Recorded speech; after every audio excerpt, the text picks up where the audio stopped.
Yes. Welcome to another episode of Stories to Create podcast right here at EOS Club. I'm your host, Cornell Bunting. I am excited to bring you the wonderful guests we have on the show today. I know I told you guys a little bit back that she would be here. We didn't give you the specific date, but hey, we're here now. So listen, I am so excited.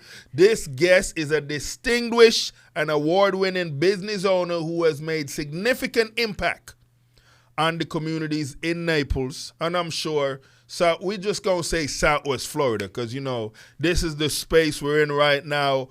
Over 30 years of experience as CEO and founder of Reliable Permitting and BSS, and she's going to talk about that.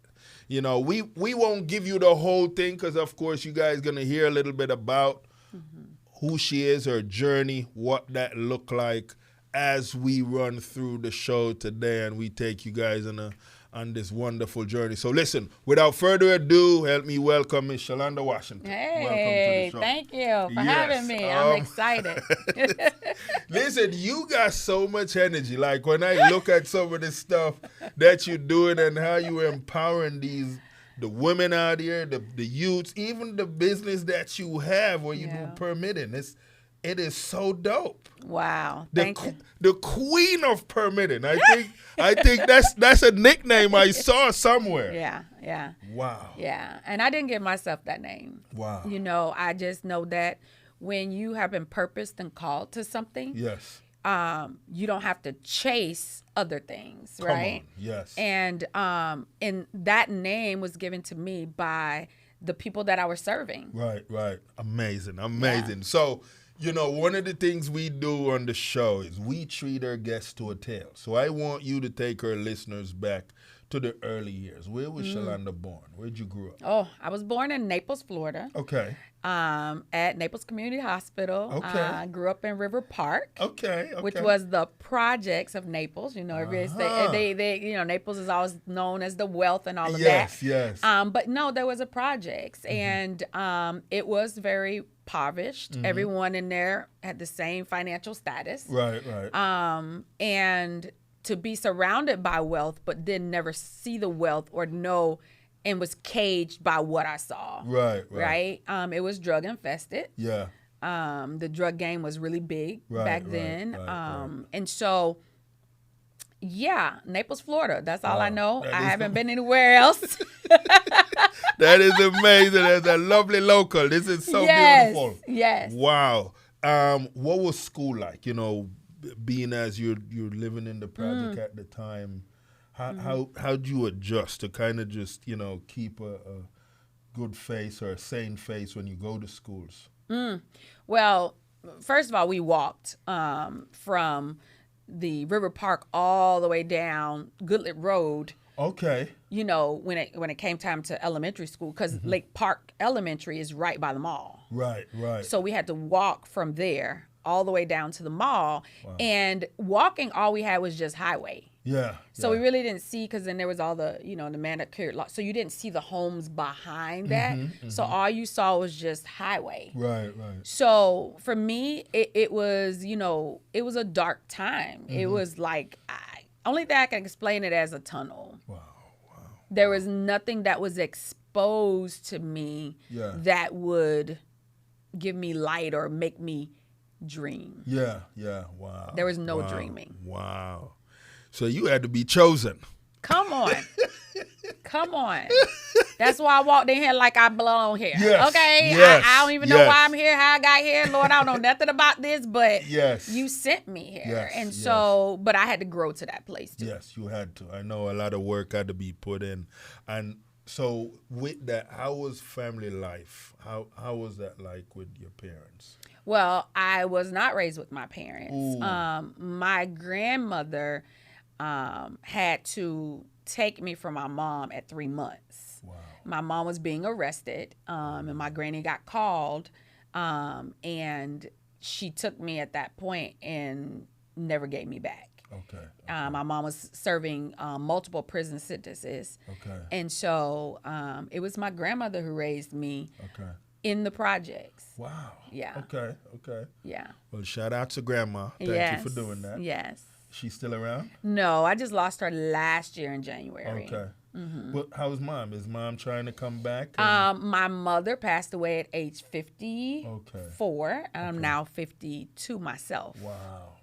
So, the rough life and the things and the way she lived. Yeah. But one thing I've been blessed to see, though, is that she was chosen. Yeah. But she didn't enter the promised land. Right. And everything she possessed, I now have it. You got it. I picked up the mantle. Yeah. Now, it took me some time to realize all of this because before it was like, but it was revealed to me on her deathbed.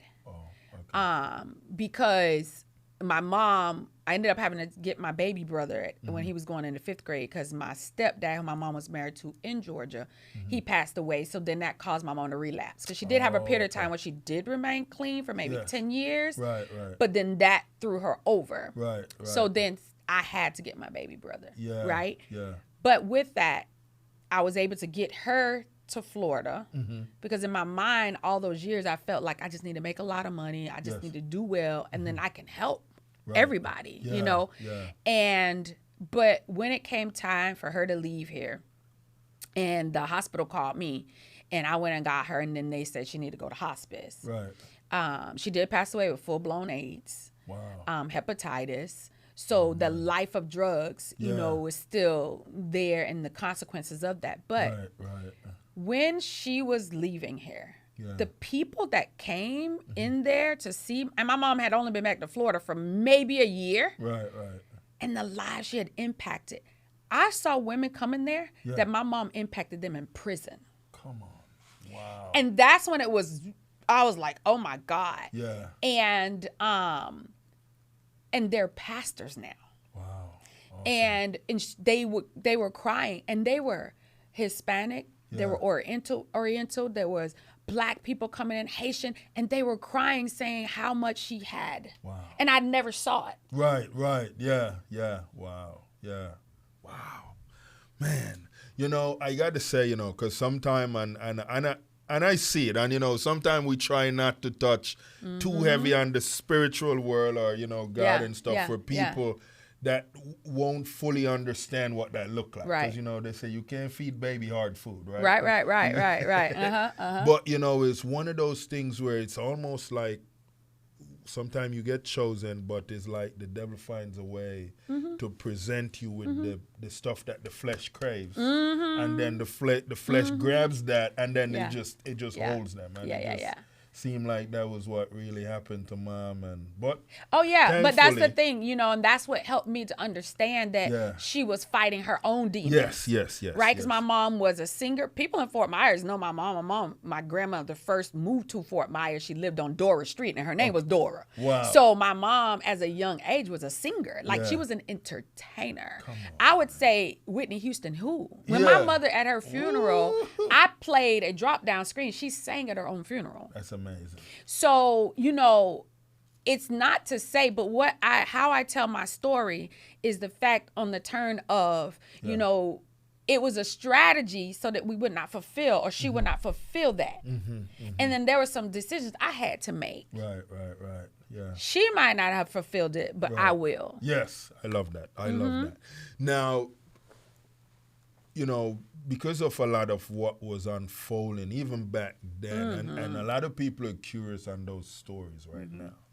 And I said, listen, guys, I'm going to try to tell it in a unique way where we have different guests, just touch on their little side of what that looked like. When the tracks was happening and the situations with all that, what kind of impact was that? Was you seeing any of that, or was you dealing with any of that type of stuff? Oh yeah, definitely. I've watched, even though my grandmother raised me, my mom still lived in the projects. So it would be like early in the morning, I would get up because I know she's walking the streets. Right. And she's, been high all night. And so to see that, it broke my heart. Right. But my granny was very protective because she knew it wasn't good for me. Right.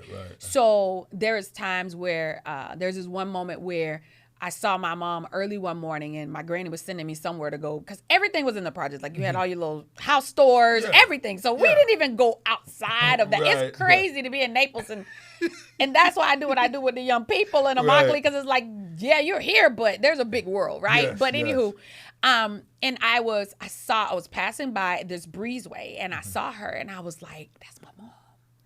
And I just want to smell her. Like literally, I just wanted to smell her. Right. And I'm walking in this breezeway, and all of a sudden she's shooing me away. Ooh. But I didn't care because I was like, that's my mom, right? No one's around. I can go to her. Yeah. Maybe, I don't know what I wanted to do, but I was maybe about like 8, 9 years old. Yeah. So I'm going down, and she's shooing me away.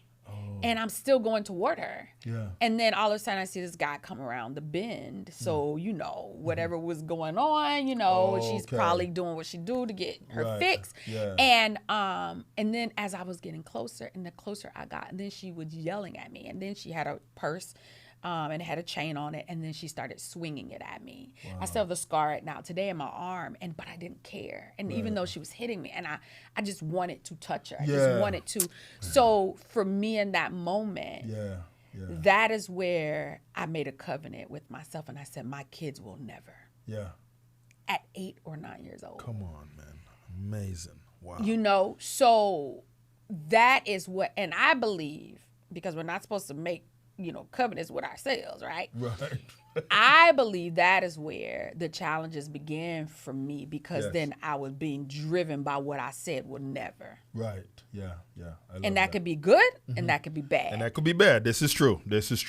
Now, high school, college, when did you know you wanted to step into the world of just housing, permitting, all that stuff? I did not. I became a teen mom at 14. Okay. So when I was in high school, 10th grade, I got into a relationship in 9th grade. My granny didn't know anything about her. She would have killed me, right? Because she was, I was her second chance. Right. So a lot of her hope was riding on me, that I was different, and, that I would be able to do it, and I wouldn't be like my mom kind of thing. Yeah. And, but knowing that those places and spaces was missing in my life, the first person that showed me attention. Right. Because I was unseen. Yeah. Wow. Literally. Right. And even though I didn't know what my granny was, because she worked night and day. Right. And I mean, at 3 years old, she would call the nursery and say, send her home. Wow. And she would stand outside and walk, fun time nurseries. That's still there now. Yeah. Right? Yeah. So, and would watch me walk across. I mean, that's how it was. And I had to do all these things alone. Right, wow. And so high school was like the first person showed me attention. Yeah. It felt different. I loved the feeling. And I became pregnant in 10th grade. Yeah. And that was like, what am I doing now? Yeah. So after I had the baby, college was not an option for me, because I was not going to leave my daughter now with my grandmother. Right. And so I had already made the covenant. My kids would never. Yes. So abandonment, leaving, all this stuff. No. Right. So it was my senior year. Well, after I had the baby, when I was going through that stage, there was the counselor called me in because I was pregnant, walking around Naples High School pregnant with a stomach. Back then, there was no TAP program. Right. You didn't see that, right? Yeah. And so I got called in the counselor's office to tell me the option of taking my GED. Because, this is not safe. We want to protect you and the baby. That's the way it came across. And I'm saying, well, I guess so. Yeah. I didn't have anybody to tell me anything different. So I'm thinking, well, nobody ever sat me down and even talked to me. Yeah, wow. About my life choices, what I'm doing. I'm just blindly going through life. Man. And there was a woman, Miss Terry, Roy Terry, wife. He was the school superintendent back then. Roy Terry's wife. She worked at the front counter as a reception at that time. Okay. And she overheard them telling me. So as I was leaving, she said, come see me later. You don't have to do that. Yeah. And I was like, okay. So now these people are talking to me, and I'm like, that's not even an issue. I don't talk to people like that. Right. I came after school, and she said, you don't have to do that. I'm going to find someone to tutor you from your house. You're going to take your final exams. You're going to come here to take them after school, and you're going to do it. And so she found a man, a Dr. Gasparino, who came. He's now he's over the adult education now in Collier County. And he came to my house. My little apartment, and we walked through the school stuff, and I went and took my exams after school, and I went to the next grade. Come on. Wow. And after that, I was student of the month for 3 months in a row. Wow, amazing.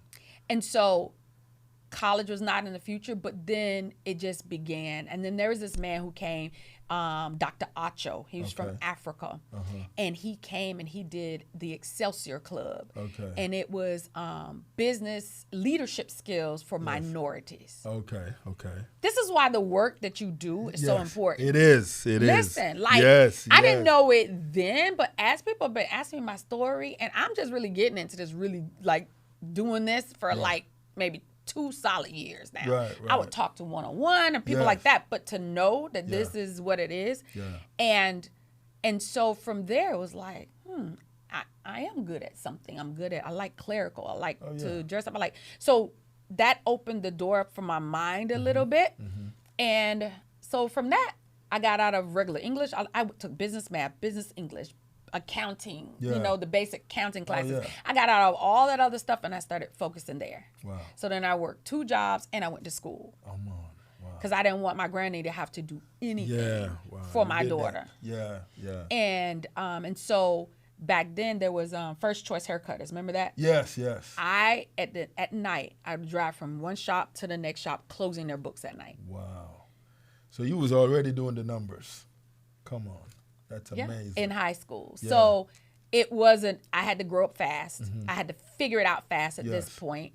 And so I signed up for a temp agency, and I love clerical. So at this point, I know it's clerical. So I said, let me go to the temp agency so they can find me some places, some spaces to work. So I thought it was going to be legal secretary. And so I went to Votech. Okay. But prior to Votech, in high school as well, in the summer, because we were low income, JTPA summer youth program came through the projects. Set up at the little community center, the River Park Rec. And began to interview kids and stuff. So at this time, I'm 14. Well, I just had my baby, so I'm like almost 15. And so we qualified because we're low income. It's now, the program is now JA, Junior Achievement. Same program. Yes. And so they set me up at Votech to work in the front office with 8 women. So now when I showed up, hey, sister with gold in her mouth, I'm like, listen, I'm a good secretary. I'm going to be the best secretary, dressing, talking, however, no tact, no nothing. But these ladies worked with me. They worked with me. Beautiful. And they would tell me things, and they would say, you could be whatever. And then if I did, they sent me somewhere, I show up for about 2 hours. They were like, where in the world have you been? And so, but they never talked down to me. They saw the Shalonda Washington that's sitting in front of you right now. Beautiful. I love that. Don't you love that when people see the potential? Amazing. Yes. And so that's how, from that, the temp service placed me in a couple attorneys' offices. And then it was like, okay, this not going. I want it permanent. It wasn't going anywhere. So then she said, well, I don't have anything like that today. So, but there's a construction site, and it's over at Erickson Hunt Construction. And they do all the road highways now. Middle of the night, they're out there. And Catch K Windstar, Bayshore. At the end of that, they were just building that. And she said, so that's a spot. It's clerical. And I said, okay, but I'm not going to be out here in this dirt and all this, doing these trailers, child. I need to be dressed up. I need to be behind a desk. You know what I'm saying? I don't know. I'm going to do it for a minute because it's money. Okay, I ain't turning no money down. And ended up, it was a family-owned business. And they started entrusting me with more. And then they bought me out from the temp agency. Oh, amazing. And I was like, oh, this it. Oh, yeah. this it. I mean, these people are like, this is family. Like, these people really, Yeah. And then I'll go to the county with their stuff, and people come to me, how much would you charge me to do this? I hate doing this. Yeah. I said, people pay for this. Like, hold up. Wait a minute. Hold up. Wait, what? What? Yeah. And I'm like, I work for somebody. It's like, I paid anything to get this done. This is ridiculous. They were like, you were mad. People were angry. And I'm just doing it like it's a breeze. Oh, yeah. Yeah. And so that is how it kind of popped off. There was a man who owned Creative Homes at the time. And he kept, I don't know how this man got my number. He kept calling me. I just want to take you to lunch. Yeah. And it was around Christmas time. Mm-hmm. I've always worked 2 jobs. Yes. By that time, I had met my husband, and we got married. And so I'm like, okay. And then he said, why don't you just go to lunch? It won't hurt anything, right? And I'm like, because this man, I'm going to go to lunch with this man. He need to stop calling me. Because I ain't leaving my job. Yes, like, these people good to me. Yes, they believe in me. Right. I'm good. I got a little security. Yeah. And I was working another job at, because I was work 2 during the holidays because I need money for the holiday stuff and then pay my bills. Yeah. And this man made me an offer. Okay. I've never worked a second job in my life. Come on. Since then. Amazing. And I jumped in, worked for him, and then I administrated all of the homes that you see out in Golden Gate Estates. I'm living in one of the houses. Yes. Come on. And that's how I got into permitting. Yeah. Wow. That is amazing. That's how I got in there. Wow. And then, because, we touch on your marriage just a little bit because your husband's a pastor. Mm-hmm. So now you become a first lady. Yes. So that's a beautiful thing in itself right there. So now you got a whole lot going on. And for a lot of, my listeners and viewers are going to ask, how do you manage that? How do you balance what that look like? Well, let me just say this, because I have to keep it real, right? Because I know there's a lot of ladies that struggle with this. It was 20 years before my husband became saved. I accepted Christ in our marriage counseling. Okay. So we're just trying to do the little right thing, get the little try to get married in a church. And most pastors that are real, they ain't gonna just marry you and not see where you're at, right? And we just walked in off the street. Oh, okay. And guess who the pastor was? I don't know if you know Pastor Leon Williams. That's That's my Reverend Rev. Yeah. So I ended up accepting Christ in that counseling. Amazing. Walk out saved, he walk out not. Come on. Oh, okay. Another path. God you walk out saved. Your husband at the time did not walk out saved. Ooh, okay. So interesting. Yes. So because I had so much going on, trying to figure out life. Now I'm married. Now you got 2 histories colliding. Yes. And I wanted to be successful in everything. Okay. And if Christ was what he was offering that was going to bring success to my marriage, I wanted it. Oh, lovely. I like that. And that was a question he said to me. Yeah. Christ, he created and instituted marriage and family. And if he's in the middle of it, it'll be a success. And I said, I want success. Yeah. I didn't say I want Christ. Right. You want success. I want what came with that. Yes. It was just a setup. Yeah. You understand? It was a setup. Yeah. It was a setup. I love that. Situations are created. Yes. And that's why I do what I do. And I don't look at numbers. Right. I don't look at who's going to be there. Yeah. How much money I'm going to make. It's like, what is my purpose? Right. This is why I say to people all the time, you always say, well, what do I got to say? There's 1,000 people doing podcasts. Why would I do a podcast? Right. Well, because somebody's waiting on your voice. Yes. Your voice. Yes. So a whole conference can be created, or a whole networking event can be created, a whole lunch meeting can be for one person. Oh, definitely. And that's what I believe happened for me. I love that. And just hearing you speak affirmation, it's amazing. And that's why I say our walks have to be individual before they're collective. Yes. You understand? Yes, and you're patient with it too. I don't know about that now. I don't know about that, because I sure like, Lord, okay, listen, I don't know if I can do this part. Nah, this part hard. Like, I don't know, right? Good.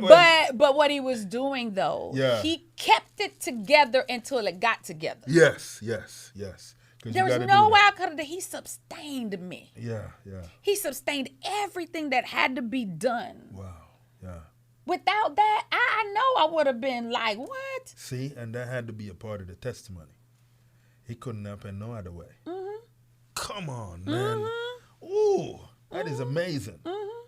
Now, and because I can see, that you've already had a lot of the sisters coming at you from back then. So at some point, you needed to become a true leader of just empowering women. Yeah, and I didn't see it that way. Okay. Because I thought, hey, I'm free, I'm delivered, I'm just here, I'm living my life now, I'm healed. I went through the healing process. Yes. Very important. Yes. I didn't dream until I got healed. Okay. I like Come on. Yeah. You cannot listen. This is why I do what I do with the day with Shalonda Washington. If you can see her, you can be her. Yes. You cannot be what you don't see. This is true. This is very true. And in order to have vision, it starts most of the time with a dream. Yes. Come on. Yes. And dreams are not cultivated in a pit of pain. As a matter of fact, it kills the dream. It does. Yeah. You understand? Yeah, because we're emotional creatures. We're emotional beings, right? Yeah. So I had to do the healing. And when I got healed, I'm free. I just, I hope y'all get it. Hope y'all be all right. Because I done came out, I done made it out now. I hope y'all can do it. Yes. I'm going to root you on from the back. Yes. And the Lord said, no, there's a mandate on my life to do it. And once he began to give me that passion and the zeal, and it was a setup to get with women because we were at a church and the pastor came and said, can you guys just hold the church down for, until my wife had this baby? And then I'm like, what? I don't know about that. I can help you, pastor. You get up there. I can do whatever you want me to do. And put me in the situation. And then I had to run the women's ministry. I had to run. Wow. So and every time women would come and they would just pour. Had a woman come to me and she was 76 years old. She called and she said, can I just meet with you? And I said, okay, yeah. And she was in Immokalee. Yeah. And I drove and I said, well, let's go to lunch. She said, well, that's, I'm on the fixing. I said, no, I'll cover it. Let's go. We go have lunch. And this lady said, I'm 70-something years old, been in church all of my life. But now I have a hunger to know God and to read his word and know him for real because of your story. Wow. And that did something to me. And I said, okay, God. But it also let me know it had to be all him because only he can touch hearts. That's it. That is it. Yeah. I take no full credit. Right. Because I have to flow in the thing that empowers me to do what it is I've been called to do. Right. Or else I taint the whole purpose. Right. Yeah. I like that. You understand? Yeah, I like and that. how I wear all these hats because Christ put his super on my natural. I love that. I could not do this without him. Hey, I don't want you guys to miss that now. He put his super on her natural. Come on. This is amazing. Listen, I got to tell you, because I was doing devotion. I do my devotion for an hour every day before I do anything. And this morning, and some of the stuff you're touching on with this lady that you met with, it's like a confirmation on what that looked like. Because a lot of times, and in the devotion I was doing, it was talking on people that was saying God, but don't necessarily know God, right? And then there is, like how people would say, I know I have time and all these things. But it hit me today, once a seed is planted on God, you need to get to know God. Because you can say you know God, but if God don't know you, how is he going to help you? Yes. Not only that, we can think that we're doing what we say. Okay, let's just say this. Yeah. In this is why he said, lean not on your own understanding. Yes. Okay? Yes, and a lot of people equate their relationship with God based upon their own experiences and what they know God to be instead of reading his word, taking him at his word and saying, God, empower me to understand and to just believe it, do it because you said it. Yes. Yes. And until you can surrender at that place, and you'll never exhaust him. This is true. I can't say today, I know. What did Job say? Job said, I knew it, but now I know him. Now you know him. Now he knows him. Yes. So it's like you have to always stay before him and learn of him, just like in a marriage relationship. Oh, yeah. You know, the relationship is not going to always be the same. I got to know, you know, my husband has to know me at this place. I'm not the same woman he married. Right, because you when evolved. I was 21 years old. Right. You understand? I'm 50 plus too. Right. You know, a lot of things have changed since then. Oh, yeah. You've grown up. Yes. Yes. You know, that is so true when you touch on that and understand 10 years ago, 15 years ago, 20 years ago is a different me now. Mm-hmm. I think a lot of people are still struggling with what that looked like. And for those individuals that says, you know, why did this person that I was cool with decided to not be cool with me no more because I wanted to treat them the same way I knew them when we were growing up. Mm-hmm. How can you speak to those individuals? What would you say to them? Listen, everybody can't go. And everybody comes for reasons and seasons. Yes. One of the things I teach the women that I mentor, that I coach, is that every relationship, you need to ask, what is the nature of this relationship? Yes. Why is this person brought in my life? Because a lot of times we want friends, especially as women, we want a girlfriend. Right. And you expect that friend to be everything. Right. Even in marriage. Yeah. I said to my husband, I said, you know, even when I was going through things that I was going through, I was expecting him to heal a heart that he didn't break. Right. Come on. Yeah. So it's like, what is his role? Yes. And even now, even in our marriage, he gets asked a lot, like, we've had pastors call us and say, how do you handle your wife being out front so much? Yeah. And he would laugh and say, because that's who she is. Yeah. Right? Because I know, and he said to me, and we was in the Bahamas. Right. And we were in you know how they do the thing. It was your anniversary kind of thing. Yeah. And so this guy came up and said, we were all in the pool. And so all these couples started navigating toward us. Yeah. And they asked the question and said, what's the secret to staying married? Because we've been married 31 years this year. Right. And he said, Jimmy, so he asked him, what's your challenge in marriage? Yeah. And the guy said, man, she just talks so much. She just don't never be quiet. She just don't listen. She don't listen. She just talk a lot. And so my husband starts laughing, right? Yeah. And he's like, oh, I know what that's like. When I met my wife, boy, she was like a radio. Didn't have no dial. You couldn't push it. You couldn't turn it off. He said, but he said something next that was so profound. Yeah. He said, but if I would have understand what God had blessed me with, I would have cultivated that gift. Come on. She has the gift of gab. Yes. For real. Yes. And he said, we'd probably be traveling the world, everything, all this stuff, and make it just from her talking because it was a gift. Yes. And so I set out that to say that people are brought into your life for reasons and for seasons. Yes. And a lot of times we want them to be there for us. But what have they've been brought in your life for you to be there for them. Yes. Because you also need to bring value to the relationship. That's it right there. Wow. That is amazing. And I don't take relationships lightly, and I don't call people my friends lightly because it takes time. It does, yes. You have to put in time. You can't say you're my friend or that that you care for me and we're in a relationship and I don't even really know you.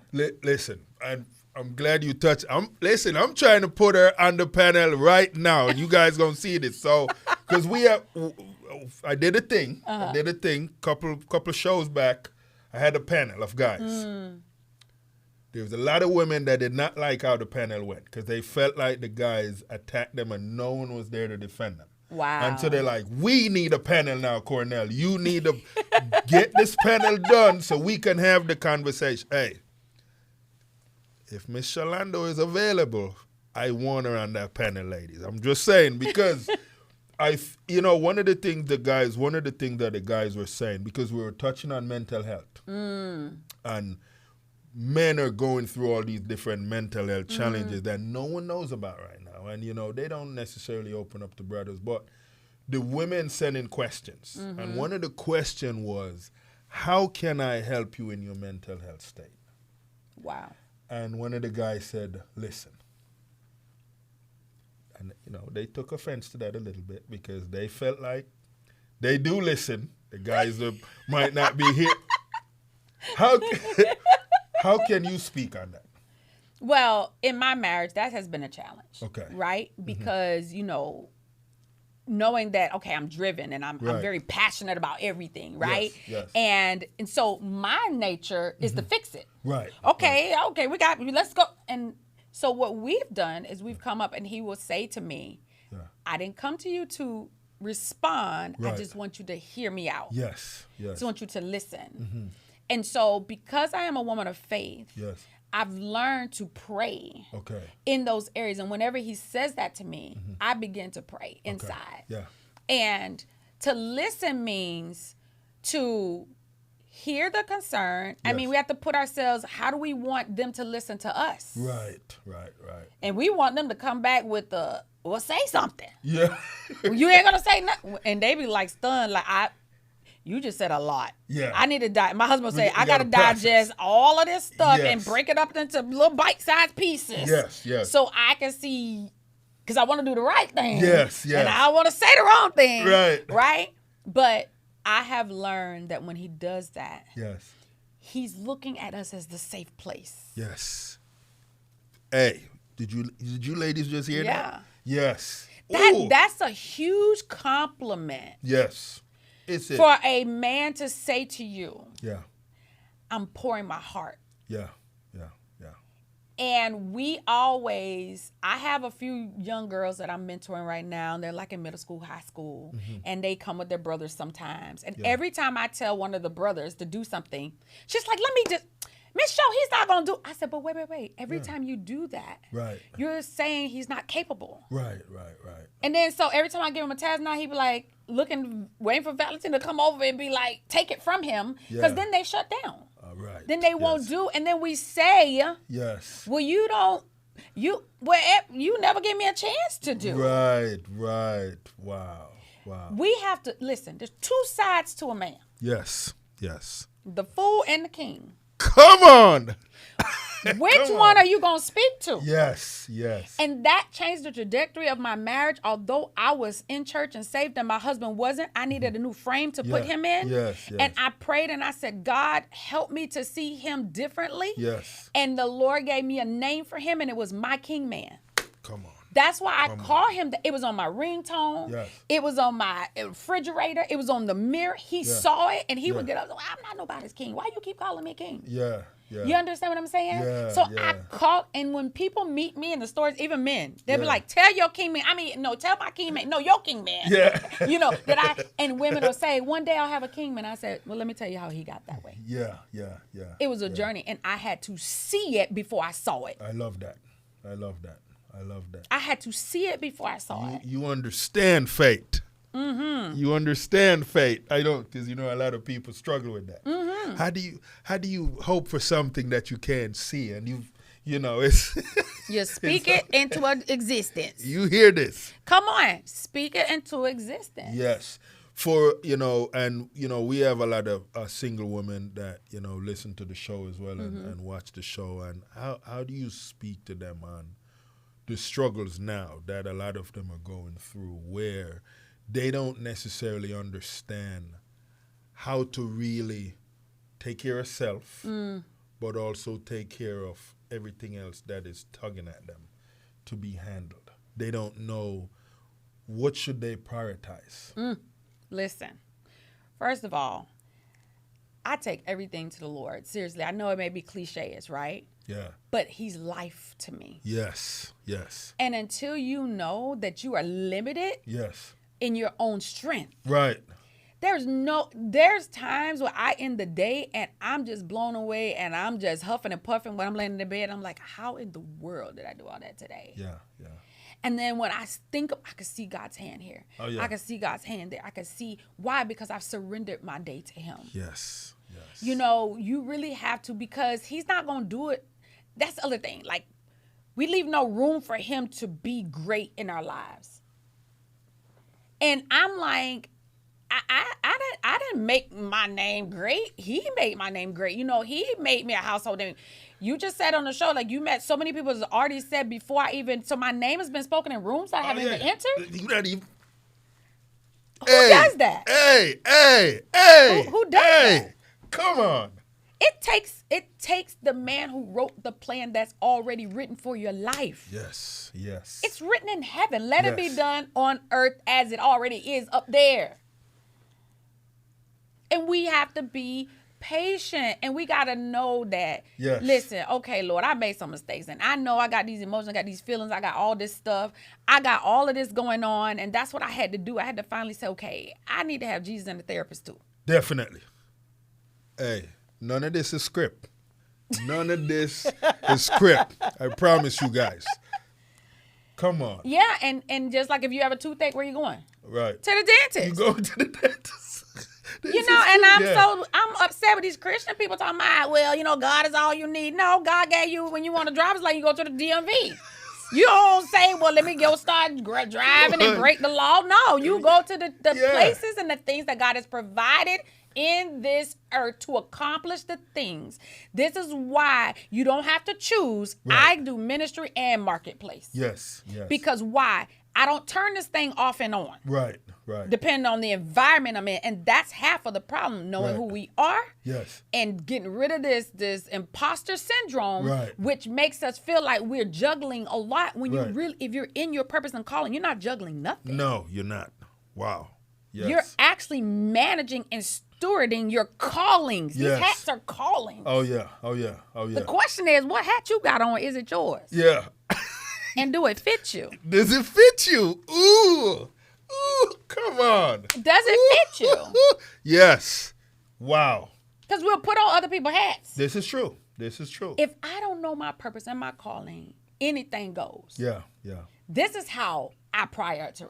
Yes. This is how I know what I am to do. And when you're clear on that, other stuff don't even come to you. I love that. It can't even penetrate. It don't even become an issue because you are, and it's not a struggle. Should I not? I don't even battle with that kind of stuff no more. All right. I'm gonna throw two concerts at you happening at the same time. Gladys Knight, Shirley Caesar. Who we go to? You can only choose one. I want a Gladys Knight. I want a Gladys Knight. Come on. Seriously, I mean, listen, it's okay to enjoy life and have fun. Yes. You can do everything but sin. Yes. You understand? Yes. Now, if Gladys Knight singing in her song, like Go Get That Other Lady Man and stuff like that, then I'm going to say, wait a minute, Gladys, we ain't doing that. Wait a minute, Gladys. Yeah. But you saying in Midnight Train to Georgia, you have a real love for someone. I've experienced that. Yes. I'm in that. Yes. You right. And I'll drive a Midnight Train all the way to Georgia for my man. Come on. Okay? Love it. So I'm feeling that. Yes. But no, it would be Gladys Knight. Ooh, okay, all right. I love that. Yeah. Now, you know, there's been this whole thing on the food that is that food that, you know, you look to every week. What would that one meal look like for you that you look to every week that you feed your vessel? Ooh, so you talking about spiritual food. Well, I don't know. It's my Sabbath. Okay. Because the Lord had me do a really deep study on the Sabbath and how we don't understand that it ignites your spiritual growth. Right.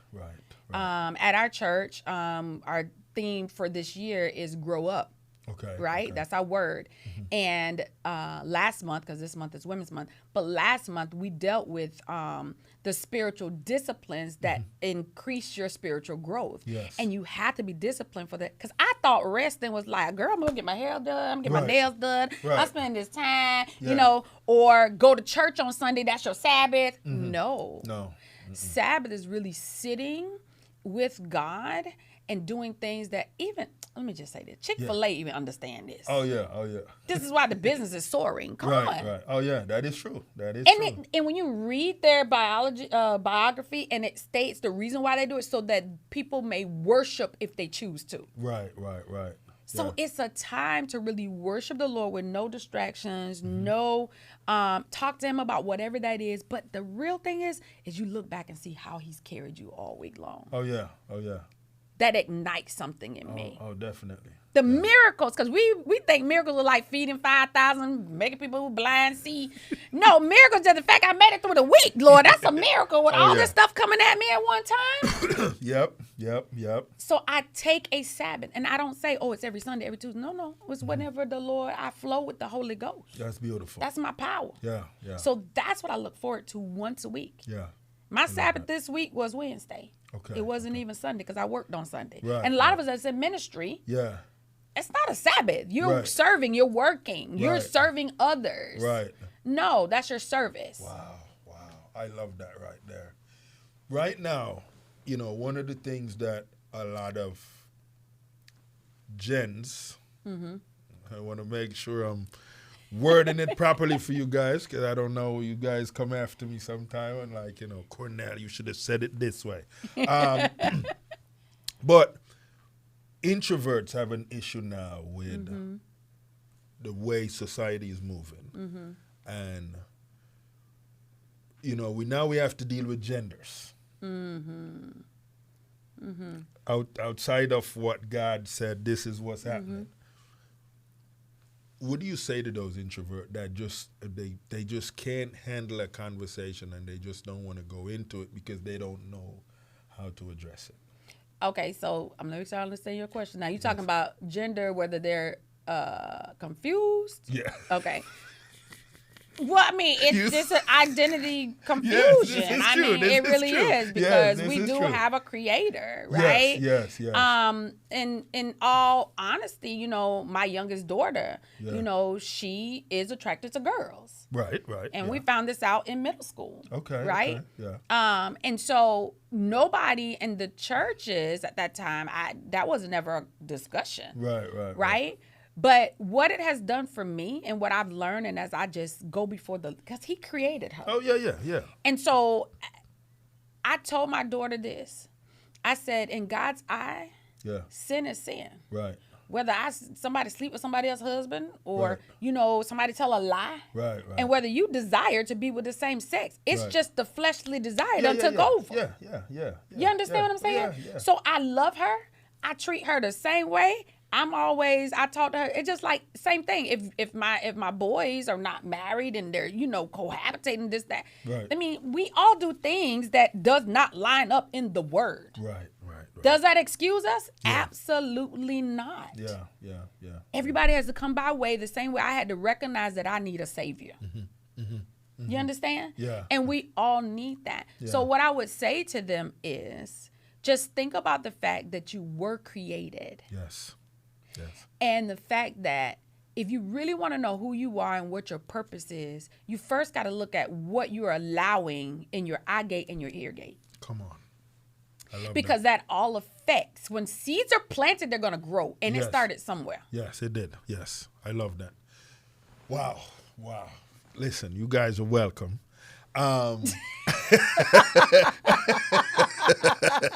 We got to bring you back on the show. Is that we don't have enough time because there's so many that we want to touch and that we're not even be able to touch because we're in the final part of the show right now. But for individuals that want to find you, want to do business with you, what does that look like? How can they find you?